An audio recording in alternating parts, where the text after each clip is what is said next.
Probably once a month or so, I invent something in my sleep and I have to get up and write it down. That's a wonderful gift. Yeah, but it's torture too. We are featuring a unique guest with a unique perspective, my father. I have a small appliance repair business, and then I have a second business that I do mechanical design. Self-employment just suits me. There's this arc that I've watched you go through several different points. There's a thing that you discover and it becomes a hobby that you're passionate about, and then you find a way to have it make you money, and then it does. I'm really intrigued by that. I can't fail. This thing has to succeed. This would have been our revenue. But since I pushed, this was our revenue. I have described it almost exactly the same. Oh, you're Jeremiah's dad, right?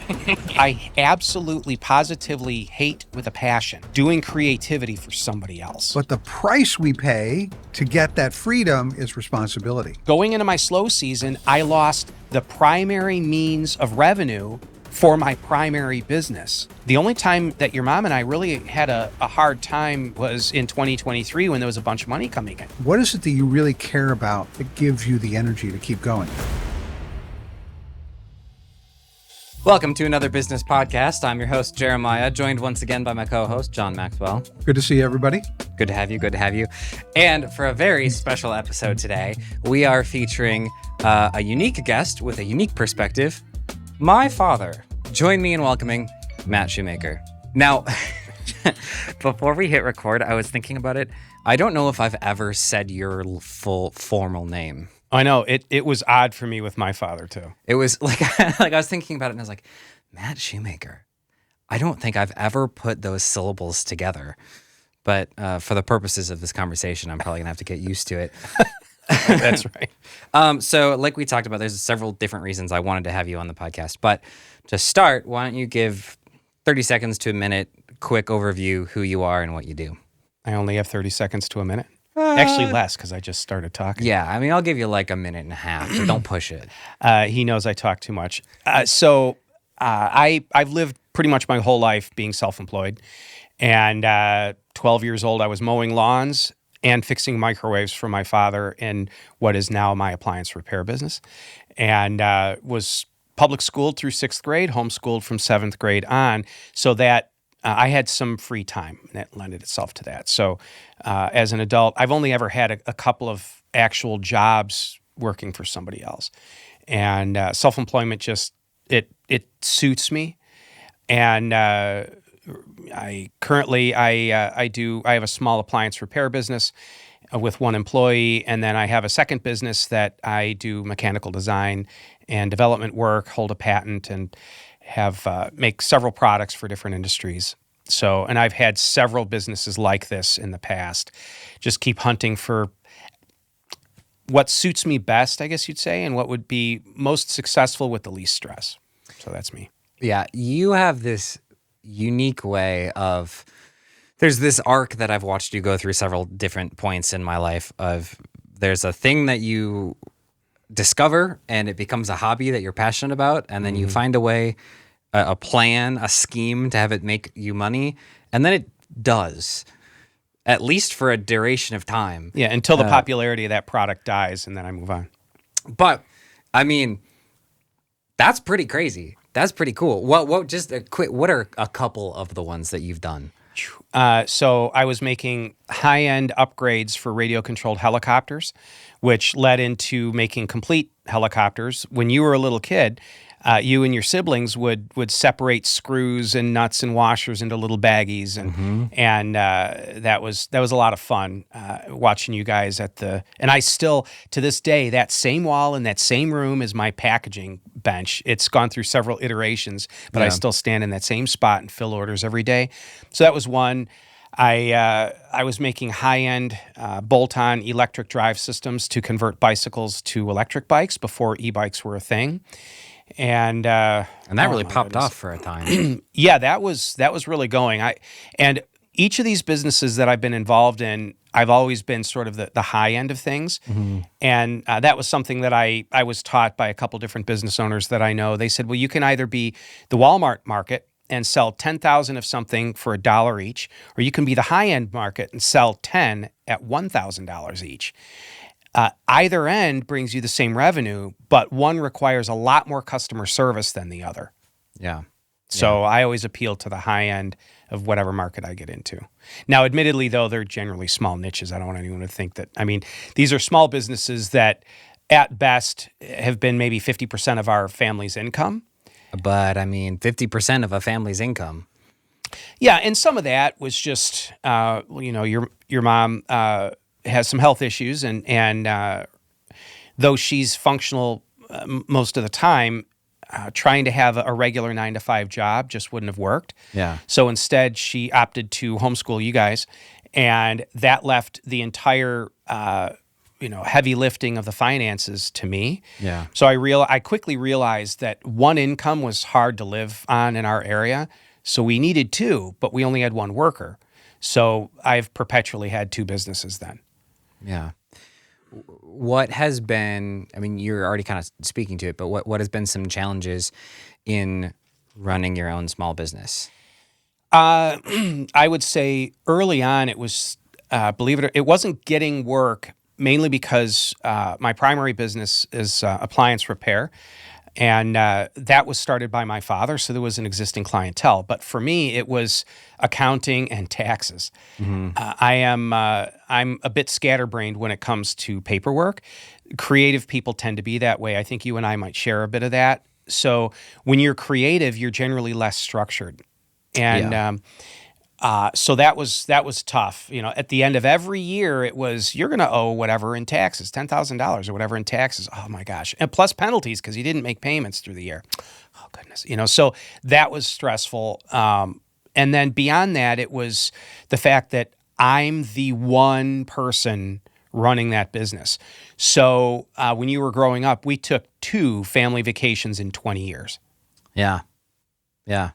Like we did a lot of like family trips to visit family, but it wasn't like elaborate vacations. Yeah, a bunch every year, a bunch of 4-day weekends up to Minnesota or down to Kentucky or whatever to visit family. Yeah. Yeah. So. Yeah. What was my question? I had a good one. And you're not even old enough to have this issue. I know it left me. I'm going to step in, Matt. Yeah, go I'm for going to it. step in. Jump in, don't step in. Very good. I'm going to jump in. Dive in. You've done a lot of different things, and I'm hearing there might be something ticking inside of you that just keeps you going. What is it that inspires or moves you to just start something new?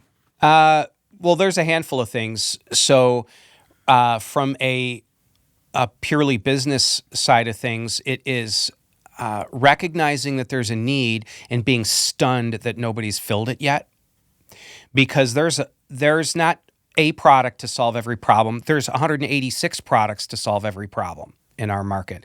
We live in a time of, big box stores online now that you can order anything you want and have it delivered. I've had things show up same day. Freaks me out sometimes. And order something at 9 a.m. and at 3 in the afternoon, a truck drops it off. I'm like, you gotta be kidding me, So that's one part of it. Another part is, I'll readily admit there's almost a little bit of immaturity and selfishness and pride to this side of it, and that is hearing that attaboy. I'll throw that right out there. Hearing people congratulate me for a job well done is important, and my the way I recognize love or whatever appreciation is verbally. And so it took me a while to realize that that's a big part of it, but it honestly is. But that also means when I have an unhappy customer, it really cuts me hard. So, and also my brain runs 100 miles an hour almost 100% of the time. I'd say probably once a month or so, I invent something in my sleep and I have to get up and write it down or I can't get back to sleep. So your brain going 100 miles an hour, and by the way, some of the people watching this know what that experience is, right? Mm-hmm. And you're just kind of flitting from thing to thing sometimes, inventing new things all the time. Mm-hmm. That's a wonderful gift. And it can also be a burden. Talk about the burden of that. Well, that's what I was going to say. I almost interrupted you when you said that's a wonderful gift. I almost interrupted you and said, yeah, but it's torture too. I have learned how to get it to, if not shut off, at least quiet down a little. And I remember hearing Elon Musk interviewed at one point, and he said, I wouldn't wish my life on my worst enemy. And he said, yeah, I have all these resources and I have all this clout and power and all that. But he said, my brain never shuts off. I can't slow it down. I can't calm it down. A lot of suicides occur because of this. And so for me, I've had to find what calms it down. And much to the chagrin of my wife, not much calms it down. So when I'm at home, I'm talking her ear off. I have this idea, I have this thought. And she's like, just talk slower. What are you I don't know what you're talking about here. And, another thing, whatever. And so, but what got me into some of the products I make right now, one of my businesses is Tech Forum Products, the self-balancing one-wheeled skateboards. Jeremiah had gotten one. I bought one 5 years ago now. And in an attempt to justify the purchase to my wife, I'm like, I'll make some upgrade parts for it. I'm good at doing that. And that has become the most successful side business, if you want to call it that I've ever come up with. It currently grosses more than my appliance repair business. And the reason I got into that mainly was because when I rode one, I realized my brain shuts down. It's one of only a couple things in my life that I can do and not be thinking about, the bill that's due and the product that I have to develop and this competitor of mine that's moving into my territory or whatever. I can forget about all that and just ride. That's amazing. That's amazing. Do you have any idea what he's talking about? One of the reasons I think this interview is fascinating as a concept is for you sitting in your chair, who has never met my dad until today, but you've gotten to know me pretty well. Because I think even it's kind of selfishly a little bit cathartic, because I'm like, oh yeah, I do that. Oh, if I spent 5 minutes with your dad, we spent some time together right now, and you didn't told me he was your dad. Oh, you're Jeremiah's dad, right? I would feel that vibe. Well, and it's interesting because when Jeremiah was little, there were things that he loved puzzles, and he got really good with the puzzles, and eventually he started doing them face down. And so that was a thing. You were real little, but yeah, that was a thing for you. I was special. I was a special kid. But he didn't know they were face down, though. That's the fun part. That's right. So I saw some things in him that I recognized in me. Right. Not that I'm a puzzle person necessarily, but I like solving things. Right. And I think one of the important aspects of self-employment, or I guess for me, I'm more of a, I guess you'd say an entrepreneur rather than just a self-employed. There's self-employment, there's entrepreneurship, and they're two different things. Talk a little bit about the difference of that. That's interesting. So self-employment just means you are your own boss. Entrepreneurship is, wow, I see this other thing I can do, and this other thing I can do, and this other thing I can do, and this other thing I can do, and you do all of them, or you try to. Right. I know several people that are self-employed that are not entrepreneurs. They may have been pushed into it. I know a few people that were working for businesses that the business died, and a few of the clients contacted them and said, the business is dead, but you always handled my account. One of them was a carpenter, and another one was a landscaping guy. And so those people sort of get ushered into self-employment by default or just by some odd life circumstances. An entrepreneur says, what can I do to, there's all these different... It's like an entrepreneur can't not do it. That's an interesting point. And kind of going back to having multiple streams of income, because I'm the one source of income for our family, that has supercharged the entrepreneurial side. So you have to make it work. You have to make it work, and nobody's planning my retirement for me either. And so just things like, I've got two primary businesses, but there's little side bits off of one of the businesses. And then also we have a rental property, and I have money in the stock market. And I do some consulting work for other manufacturers. And so I've got my finger in a whole bunch of different light sockets, so to speak. And it's great. I love it. I love knowing, and this year I'm supposed to be buying another business. a one-man appliance repair business. So, and part of me loves that. I love being the master of my destiny and all the pieces in motion on the chessboard. And part of me is like, another batch of taxes that has to be done for another business. And I got, goodness, now I'm going to have 2 cell phones to carry with me for 2, and all that comes along with it. And admittedly, again, I go back to, there is a pride aspect of, what do you do? I run businesses, which sounds like a big deal, but it's not. I'm really intrigued by this, very intrigued. I'm hearing all of your energy. And you and I both know that in a business, there's a lot of hats to wear. Oh, yeah. And apparently being the administrator and accountant, not your favorite hat. No, got that. But there's also operations, kind of organizing the operations of the business. There's also marketing. There's also sales. We know it's not running books. What's the part of the business that you seem to lean into, or maybe it's just invention? What do you lean into? My greatest strength is the new idea. This is why inventing products has suited me well. By the time I have a product on the market, I'm on like revision 4 already in my mind. And to the point where my prototypes generally don't need any updating whatsoever. I've already solved all the problems in my mind. I know how they'll behave. I even have an idea of the material weight and the production cost and all that. Ideas, then logistics. I do like the research side of things. What material is better? What grade of magnesium can I use versus another grade? Or how can I do this in a way that will solve this problem and without creating a secondary issue? So now for the appliance repair business, not much of me works in that business doesn't really, cultivate that side of me. So for that business, there's other things like looking for tax deductions, things like whenever I replace a vehicle, do I write off the expenses or the miles? So I love that side of it. I have one employee, and I go out of my way to try to make his life as good as I can. I try to be as flexible as possible, and I really enjoy that side of it.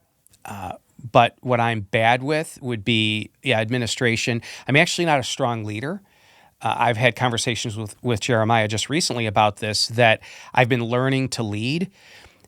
So my gifts are wisdom and exhortation. So I know the answer to things and I speak it, but that doesn't make me a leader. That makes me irritating to a lot of people.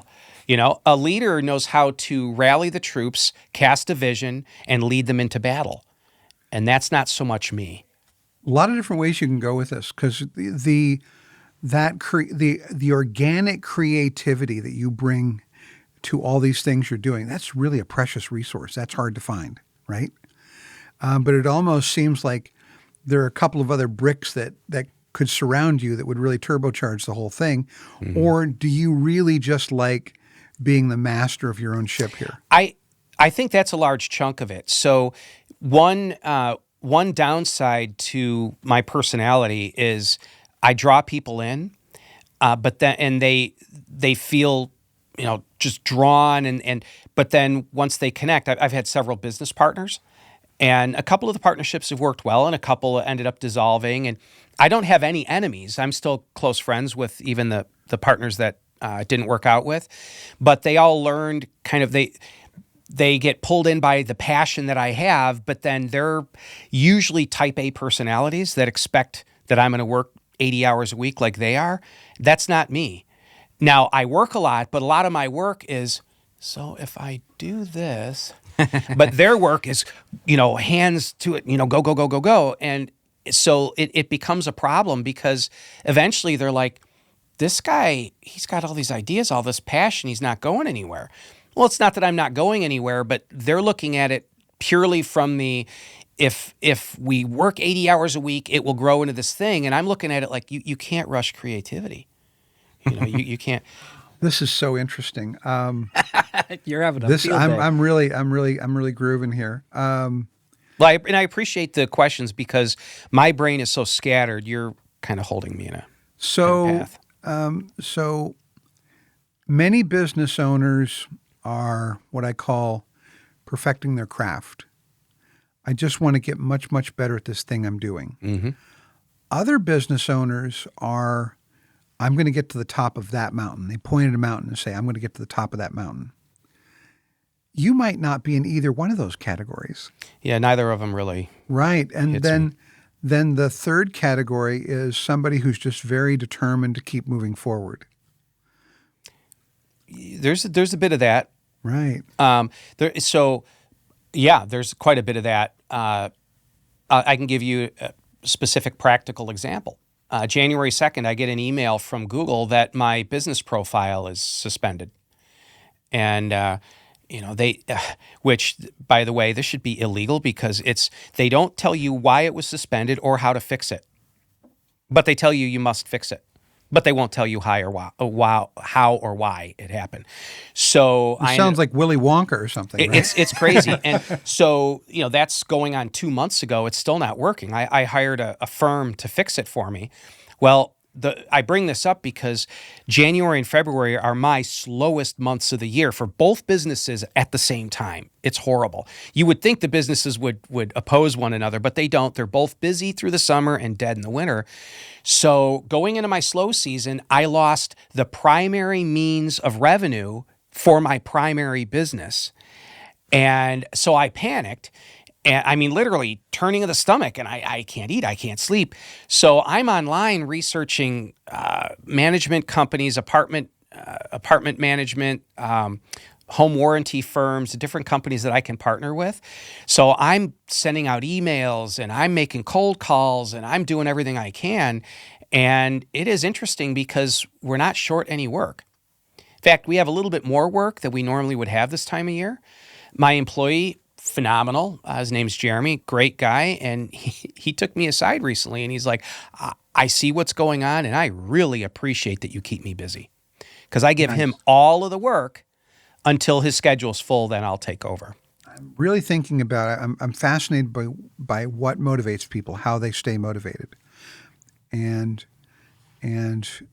I'm just curious, when you're moving in the direction of something you care about, you get more energy. That happens for all of us, right? Mm-hmm. What is it that you really care about that gives you the energy to keep going? Well, that depends on, even though a self-employed person brings their personality into their business, my personal life and who I am in business, though integrity is important for both and that the motivation differs. So in my personal life, it's primarily my faith and commitment to my family would be the primary things. And then for business, that my faith and the commitment to my family undergirds that. But for my business, it would be, I'll be honest with you, part of it is just fear. I don't want to fail. I don't, there's an aspect of being a man that is, I can't fail. This thing has to succeed, which is a good thing. But what I love about both businesses that I have is sort of making things happen. When business gets slow, I have this saying, during my off season, if the phone rings, the answer is yes. Somebody will call me from too far away, but we've got the time, so it's a yes. With a brand appliance we don't normally service, but we've got the time, so the answer is yes. It's purely a matter of what's it going to cost. So I love at the end of the week going, all right, if I just let things go, this would have been our revenue. But since I pushed, this was our revenue. Huh. I just laugh because I have described it almost exactly the same in my own freaking brain. Like the idea that I could work a hellish week, but at the end, I was able to make this much extra headway is like really motivating. I think one of the things too, tell me if this resonates with you, it's really, really hard, but once it works, it feels really, really good. Oh, yeah. And because of that, it's like, all of that, that sucked. Last month sucked. But we're good now. It's all worth it. Look at us now. We're making it happen, Well, somebody that goes to the Olympics, they suddenly that 14 years of training or whatever to get there, they don't really think much about because it was all worth it. A mother having a child, giving birth, that was painful. It was difficult, the whole thing. But then they're holding the child, and it was worth it. And in fact, I've brought this up a couple podcasts ago. I have my own podcast for the One Wheel Boards. Anyway, Yes, if you're a one wheel aficionado, shout out Above Board Podcast. One word, Above Board.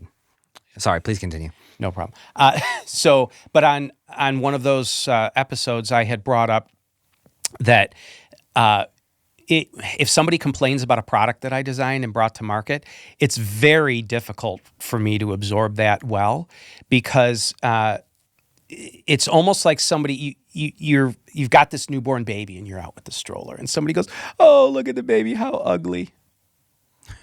That's my child. And so when I invent a product, a lot goes into it. Number one, I have the idea. Number two, I have to come up with a design. It has to be marketable. I have to, work out prototyping, testing, production, packaging, marketing, the whole thing, right? So I get all of that done, and then somebody says, "Yeah, this sucks." Now, it's one thing if they say it doesn't suit my needs. That doesn't bother me in the slightest. But when somebody criticizes it and says it doesn't function the way I know it functions, oh man, that's rough. And I hate to say it, but I take offense to that. A couple podcasts ago for the One Wheel podcast, the title was "Thank You and I'm Sorry." The thank you for all the work, and the "I'm sorry" based on, I've given a little bit of pushback to people before that have said, "Hey, I don't like this thing," and it's like, "You're insulting one of my children. You can't do that." And so that's the difficult part, and in that respect, inventing. Being an inventor for a living is similar to being an artist, because an artist pours their soul into their art. So for you to insult the art is to insult them in their soul. And that's the way I view all the products that I make. They're art. They have to be functional. Form follows function. But to me, function is, in a scale of 1 to 100, function is 100. Form is 99.9. It's almost like, if it's not going to function well, I don't care how cool it looks. But if it can't look cool, but it's going to function well, I won't make it. I won't produce that thing until I can make it look good. So there is an art side to it.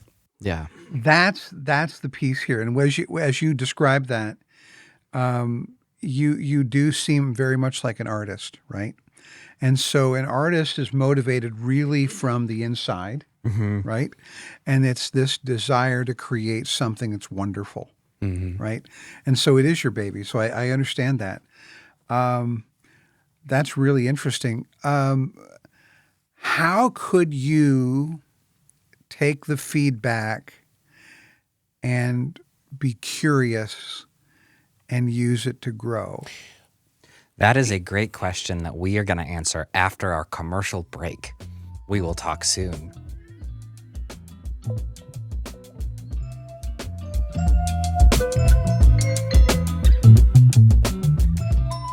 What was very interesting to me was you as the artist, and I very much see you as an artist in your own way.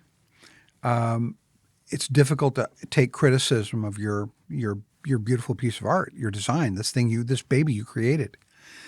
But how can you take criticism, or we'll call it feedback, right? Okay. And it's viewed as criticism by everybody. Yeah, it's good. It's all judgment, right? Yeah. And rather than get emotionally involved in it, could you instead turn that energy toward curiosity and turn that information into something constructive? Well, I would say that within the last couple of months, this has become important to me. As I mentioned earlier, I'm just learning how to be a better leader. And it's almost like this entire internal personal shift or growth time that I'm in. And what I'm learning, I'm not good at it yet, but what I am learning is a complaint or negative feedback, pushback, whatever, is an opportunity to grow. and to view everything as an opportunity. And it's funny because this came about when, January 2nd, when Google froze my profile and the single greatest avenue for work for me is suddenly shut off during my slow season. And so my mindset became, okay, this isn't necessarily a horrible thing. This is an opportunity. Where's the opportunity here? And I know that the most successful people view everything as an opportunity. In fact, the average billionaire has gone bankrupt, or billionaires on average go bankrupt 6 or 7 times or something like that before they strike it. I've never gone bankrupt before, nor am I a billionaire. So, but you must be doing it wrong. Yeah, I'm doing it all wrong. And you and I have had this conversation also. But billionaires will also view everything as an opportunity. Nothing's negative. Oh, I went bankrupt. Well, I know how not to do that thing. Well, it's like if you think about it, the people that are interacting with your products that are complaining about it are interacting with you. Yes, you know what exactly. I mean? Like it's hard to start conversations in silence. It is, and I have to also realize that I can't put everybody in the same pool or the same. View everybody the same way. And what I mean by that is one person may, and I don't know, when somebody communicates with you via Facebook DMs or email or whatever, you don't know anything about them, right? Mm-hmm. So this could be a housewife in Ohio, or this could be a 70-year-old retired guy in Oregon State, or whatever. So I can have one guy that is a 45-year-old engineer making $200,000+ a year, and he is looking at this from an engineer standpoint, and he wants to share with me how to save one manufacturing step. Right. Awesome. This could also be a 14-year-old kid that spent all of his... just trying to troll. That spent all of his, whatever it is, his extra money on, spending it on a product of mine that doesn't do exactly what he thought. And so he's upset that it took him 2 months to save for this thing. Yeah. And I don't know. So oftentimes I'll have to ask people, well, tell me about you. Tell me what the rest of the products that you have on the board that you're riding and the type of riding that you do. And they'll reach back out. Well, I'm 15-year-old and I bought my board with money I got from my birthday and I had to get it used because I didn't have enough money. And, this is the way I ride. This is how much I weigh because that affects these things.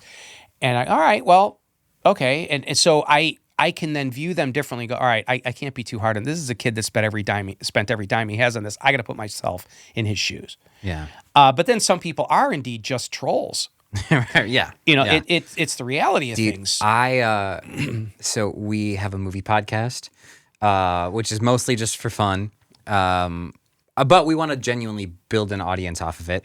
And so we've been creating social media clips. And the vibe of the podcast is much more like group of friends, kind of chaotic energy, a little bit unhinged. But I learned quickly that the the movie snob culture is real. And if we're, posting on a new social media page that doesn't have a lot of a following, and so anyone it's going to that are like movie people, it was just I was like, man, people are really hating on our takes, and we're talking about the Angry Birds movie, guys. But it's funny because most of the time I'm like, whatever, it doesn't matter. And then there was one comment. We filmed this podcast in the same room, all of this professional equipment. The comment was something like, why is podcast equipment so cheap? Geez, at least at some point you should be able to get a certification or something. And I so badly wanted to pop off and be like, do you have any idea how much time, how much resources, money and I was like, that's not going to do anything. That's not, what am I doing? Well, you've learned that a lot earlier than I did because it's only been in the last few years. Well, the internet's only existed for, Yeah, well, I'm a dinosaur. I remember rotary phones. Yeah. But that's true. And I actually asked the question on my Facebook page for the business. I asked people to give me criticism. Mm-hmm. Now, that's much easier to take, even though I get a bigger wave of it because I asked it, I opened the door. Yeah. But I'm prepared for it. Mm-hmm. It's like if you're in a boxing ring, you're prepared for a punch. I put myself in a boxing ring. Yeah. But if somebody cheap shots you and you weren't in a boxing ring, you weren't ready for it, right? And so a criticism, when I check my Facebook DMs and I've got 8 messages and one of them's a criticism, then, which, by the way, sometimes they're justified. If somebody says, well, I bought this product and it's missing a hole that was supposed to be drilled there, what am I going to do with this? Right. Totally. I'm like, wow, absolutely 100%. I'm so sorry. Let me pay for shipping back. I've got another one in stock. I'll send you a new one. I'm so sorry. Yeah. But when it's unjustified, it's like a cheap shot. Yeah. And so, when I ask people, what could I do to be more accessible? What changes could I make to my product line? Whatever. And I got a lot of really good feedback there. Yeah. Let me ask you a hypothetical question. I'm kind of changing gears a little bit, but so I hear you talking about. Would you tell me if this is a fair read or not? You are a very driven person. You take on a grind hustle mentality, but it's fundamentally driven by a need to provide for the people in your life, and because it really feels bad if you do something and it doesn't work. And so for those two reasons, I'm going to make it work.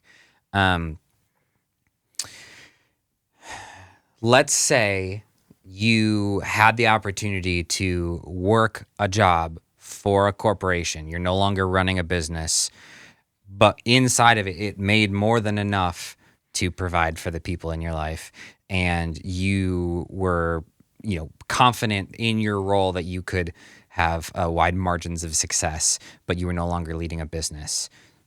If that was even an option, would you still choose running your own business? And if so, why? Well, that's a really good question. So I was sort of forced to face this about a year back.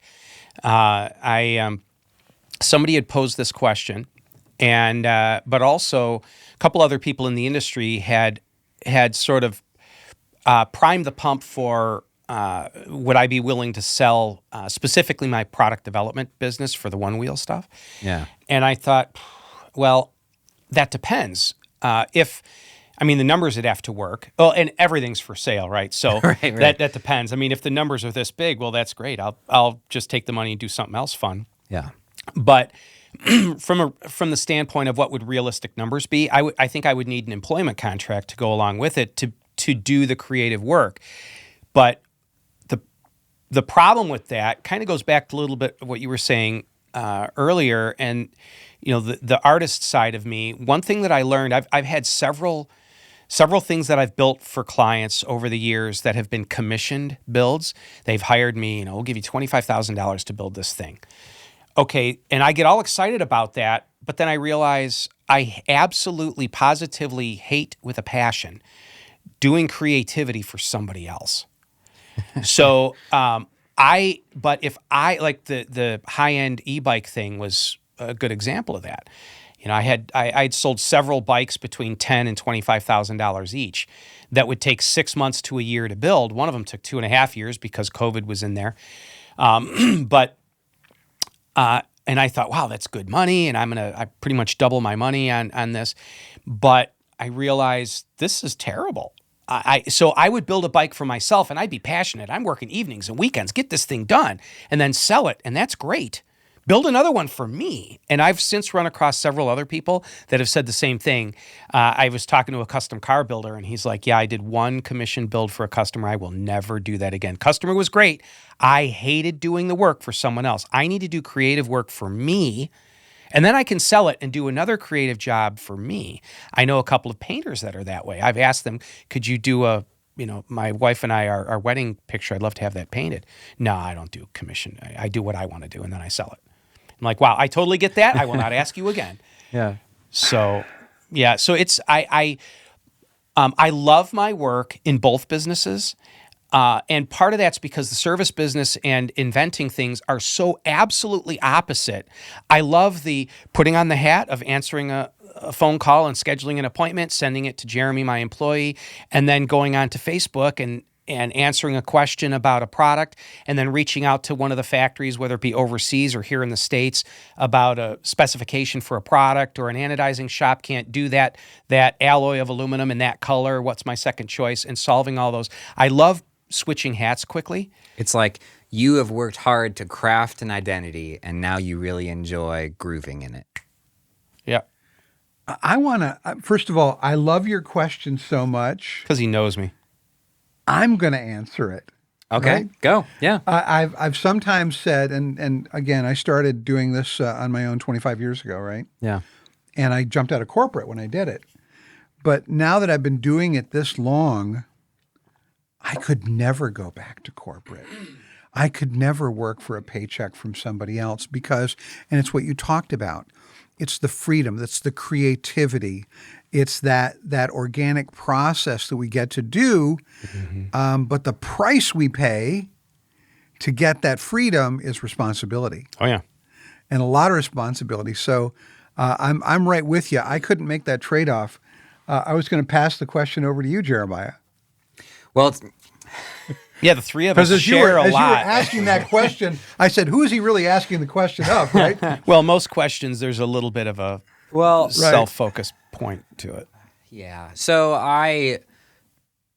6 years ago, I started my first business, and I did it alongside working a standard job so that I could build it up. And only for like 6 months, 8 months, I think, was I solely employed by that business. I was always doing something else to support it. But eventually I had to close it, and I fell back on, a 9 to 5. And but it always, stirred in the back of my mind. I felt like I was in my lane when I was doing this thing. And so I don't know exactly what it's going to look like, but I'm going to get there eventually. I knew that. And you were calling me all the time in that process. Like I'd be at work and you'd call and be like, so when are you leaving your job? And I'm like, I can't do that right now. That's not in the cards. I want to. But it's interesting because now I think about this time last year. So I was, a collection of months into starting my business and leaving my job. And I remember there was a contract opportunity that came through with a new client, and he was ultimately just looking to hire somebody. And we were talking about what it'd look like to contract me and my company to do this work instead of him W-2ing a person. And I remember I talked to you before I had a final decision thing with the client, and you asked me, you were like, if he says, hey, we're not interested in a contract, but we would hire you salaried for $100,000 a year, what would you say? And I remember I answered you kind of without pause. I was like, if he said we'll pay you $150,000 for a salary, but you'd have to quit what you're doing right now, I'd say thanks for the offer, but I'll pass.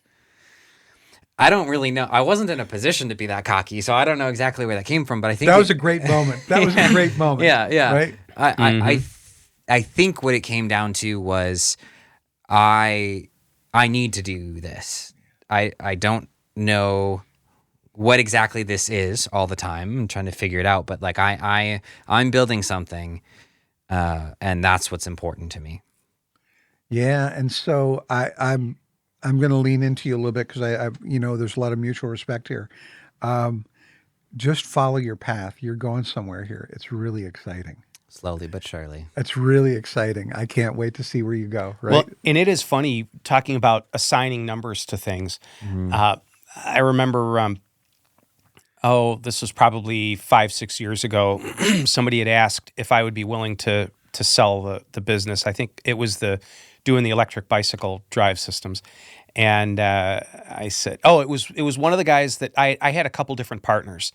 And you remember Todd and also Joel. Mm-hmm. So Joel was my partner in that business. And he had asked if I ever considered selling it. Not that he wanted to buy it, and I said, well, I don't know. And he said, well, if somebody offered you, $100,000, would you take it? And the business was probably grossing $80,000 or $90,000 a year. It wasn't a huge amount. And I'm like, geez, I don't know. And he said, well, he goes, surely. And I said, if somebody offered me $150,000, I'd take it because at that time you could buy a small home in our neighborhood for that much. And I said, I'd pay cash for another rental property, put a tenant in it, take the residual, and then I'd start something else. He goes, so you do know what you would take. And it was interesting because up to that point, I'm like, I don't know, what would I do? I have no idea. And so, I know,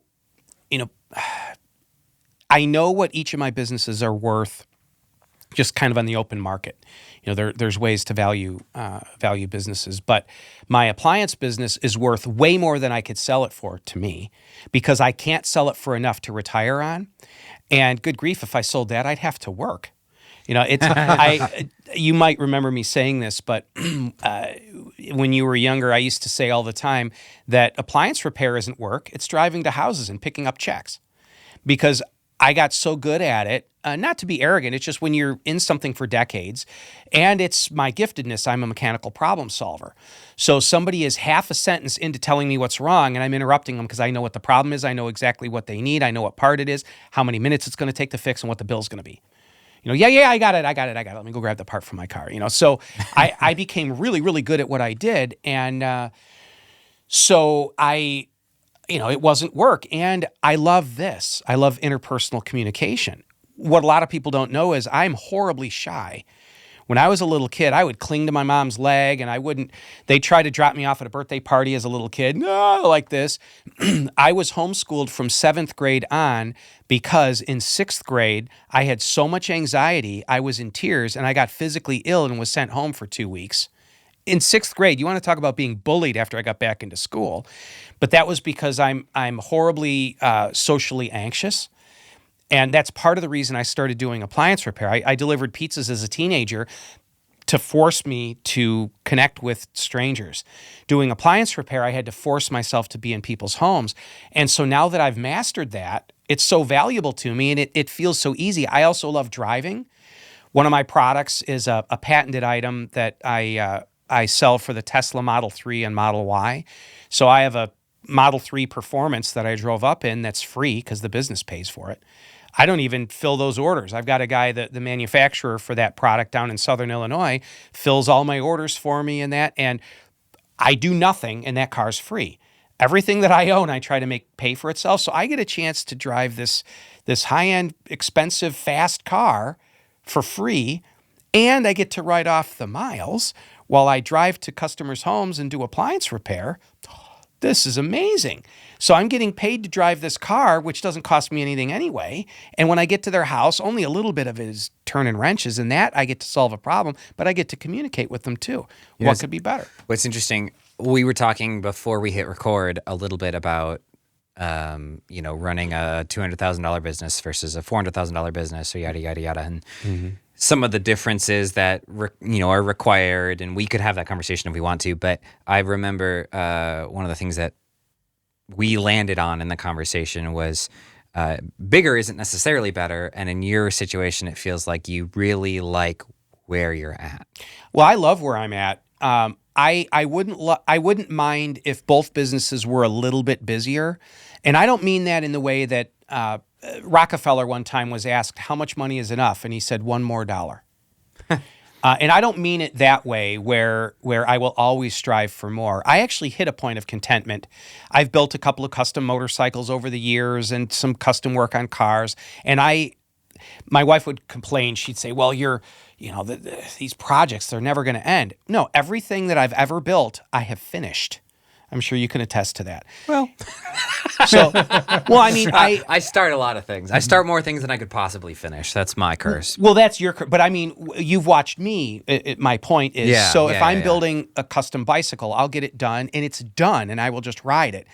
The motorcycles, the cars, things that I've built custom, there is an end run for me, and then I'm satisfied. So I do become content. And my contentment level would be right about where I am now, maybe a little bit more because I'm in my slow season for both businesses. So I'm scraping. But in the middle of summertime, I am not in want for any more. Back a few years ago, I mean, we had 3 times more money coming in each month than we needed. And it was a problem because, number one, my accountant's calling me, telling me that I'm going to have a 6-figure tax bill on top of what I already paid in, which I thought was enough. I'm getting legal notices in the mail, and all of a sudden you're this target. When you have revenue coming in, you almost build a fortress around yourself to protect yourself. But there's a threshold beneath which you fly under the radar. And, this is where the dollar amount thing came from.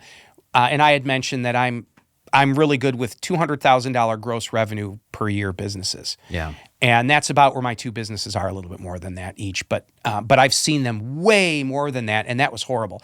The only time that your mom and I really had a hard time as far as disagreeing to the point where it was starting to really strain things between us was in 2023 when there was a bunch of money coming in. Because it was, well, I want to spend it this way. No, I want to spend it that way. No, no. The way I want to spend it means we're going to save it for the future. No, we deserve that. Whoa.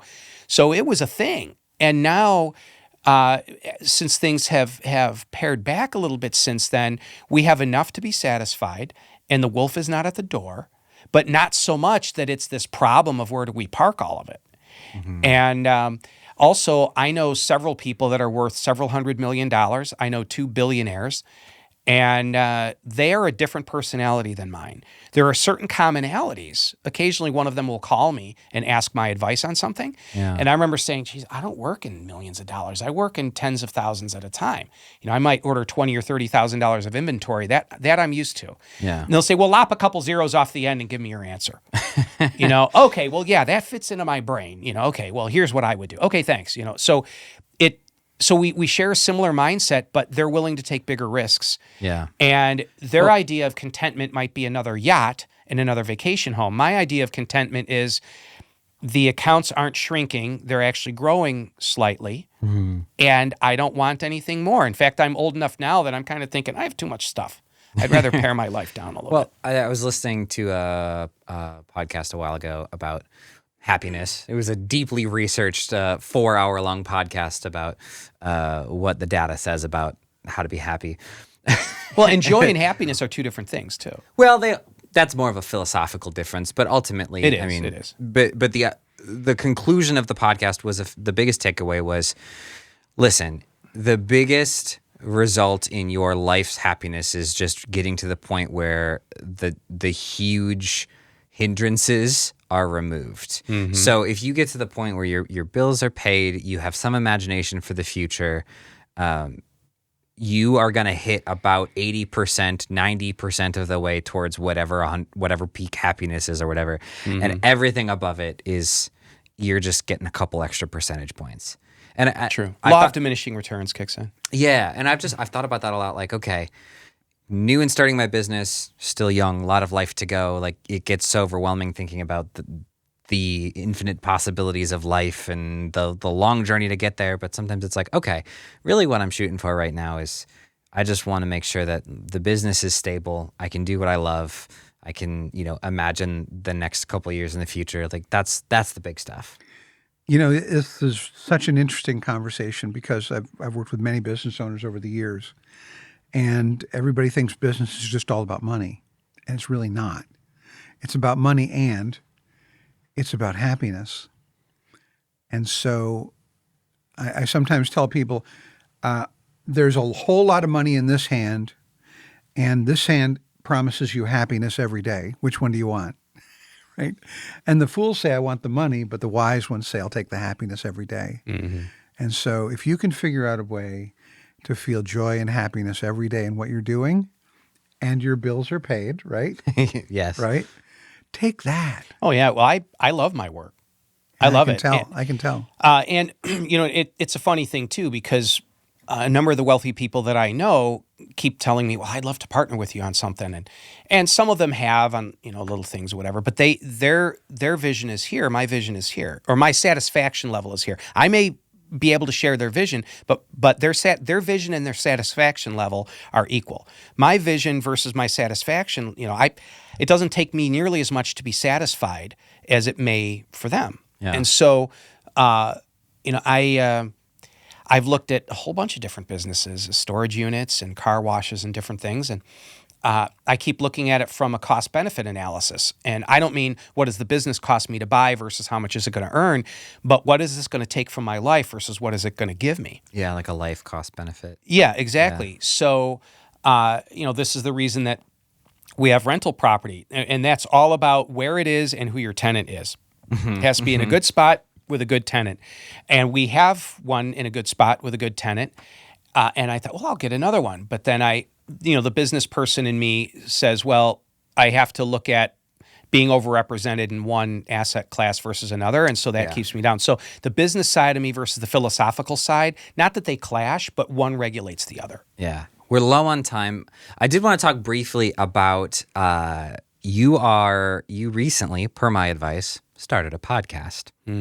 per my advice about like, I think the timing is really good. I think it'd be really helpful for your business. What have you experienced? You're like 6 episodes in, right? Yeah. Number one, the viewership is higher than we assumed. And you had mentioned that the podcast pool is saturated. Very much so. Yeah, there's a lot of podcasts. There's a lot of podcasts. So the viewership is higher than we thought. And we're just doing it for fun. Yeah. But here's the thing, though. It's based on the one-wheel industry and obviously then the products that I make. But what I didn't want is for it to be one long commercial, so we go out of our way to not do that. But what I've noticed, number one, it makes me more excited for the industry. Mm-hmm. But also, there used to be 7 or 8 different podcasts in the one-wheel space. There's like 1 left, maybe 2 at the most. Yeah. And then we stepped in. So the viewers are thrilled that there's something else to watch. Yeah. And I think it personalizes who I am. Mm-hmm. And so I'm not just that dude that posts on Facebook that makes these things. They can see that I'm, just a normal guy. And I've been very clear about the fact that it doesn't pay all our bills, that my appliance business is, they gross about the same per year, but the appliance business has less overhead, so it's more profitable. So it's my primary income. And I've been very clear about that. Yeah. And on the podcast. And so it's really good. I know there is such a thing as being too personal and sharing too much personal information, and I get that, but I like the personal side of it. Do you feel like it has helped your business marketing? Potentially. It's hard to say for sure because we started it right during my slump. This is the slowest time of the year. Best time to start? It is. And this is part of the reason that we did it now is because we have the time. Yeah. Also being winter here in Northern Illinois, we can't really be out on the boards riding. And so it helps fill a little bit of that, wanting to be involved with it type of thing during the off season. But yes, I have noticed this year, again, it's my slow season, but this year has started off a little bit stronger than where we were last year. I credit the podcast. It could be. It could be. I mean, every time a podcast comes out, about 48 hours after that, I get a handful of sales. Which I will say, like, my whole thing right now is podcasting. That's why I wanted to do this kind of brief aside. Mm-hmm. Start a podcast. It's worth it. But it's just interesting hearing how you're only a couple months in and already you're seeing a lot of people engage with your business in new ways consistently. Well, I think what it's doing is it's like any subtle marketing. Yeah. It's not, I years ago for the appliance business, I hired somebody to do some artwork and come up with a logo, and I got new business cards made and had my checks and invoices done with the logo and all that. None of that brings immediate work. Yeah. But what it does, though, is it adds a sort of cohesiveness to every facet of the business, mm-hmm. and it makes you appear more professional, which kind of gives a little bit more solid foundation from which that business tree can grow. And I think that's what the podcast is doing. It might be stimulating a little bit of immediate sales, but it would be pretty small, a little bit though. But what it's doing, I think, is undergirding the business, as in, well, he manufactures these products, but he's also does this podcast. The fact that he's a human being. He's a human being. Yeah, with intentionality behind product design. Yeah, and I mean I've been interviewed on a few different podcasts, so making the rounds. Making the rounds a little bit. I mean it's a small community, so the one wheel community anyway. But I think that podcasts are valuable because it's a format that is still relatively new from a historical, 30,000-foot view standpoint, and but it's what the current generation looks for, and I enjoy it. Yeah. Old as I am, remembering having only 4 TV channels and commercials, and that you couldn't skip the commercials like you can on YouTube or whatever.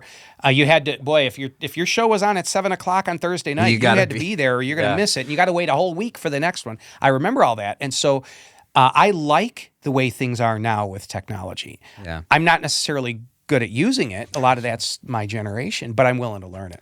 Well, I'm excited to see how the podcast develops once you've been doing it for like a year, because this is where people really start to see some growth. So, yeah, we're at time, but thank you for your time. This is a fun experience, John. What was it like being in the middle of? This was amazing, Matt, and great experience getting to hear your story. And what was fun for me to hear the harmony between the two of you. There's some music that's common between the two of you very much. And so I think you're amazing, very creative guy, lots of business ideas. I think people can learn a lot from you. Thank you. You're welcome. Seriously. Thanks for having me on. If people want to engage with either of your businesses or you as a person, how could they contact you? The appliance business is local home appliance, specifically Lake and McHenry and surrounding counties, northern Illinois. And you could find my website. It's lhaservice.com. And my email address is Matt with 2 T's, Matt S, so MATTS at lhaservice.com. Love it. The One Wheel business is Tech Forum products. My product line is called Tech Rails.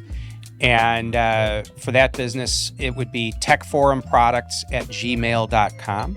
Or you could go on Facebook and look for the Tech Rails Facebook page. It's specifically titled Tech Rails and TFL. TFL is the Float Life. They're my primary retailer. Nice. And I'll make sure I link all of that stuff too. Yeah. Thank you. Seriously. You're welcome. It was fun. And we'll do this next time. Do more of this next time. Indeed. You owe me a lunch. I probably do.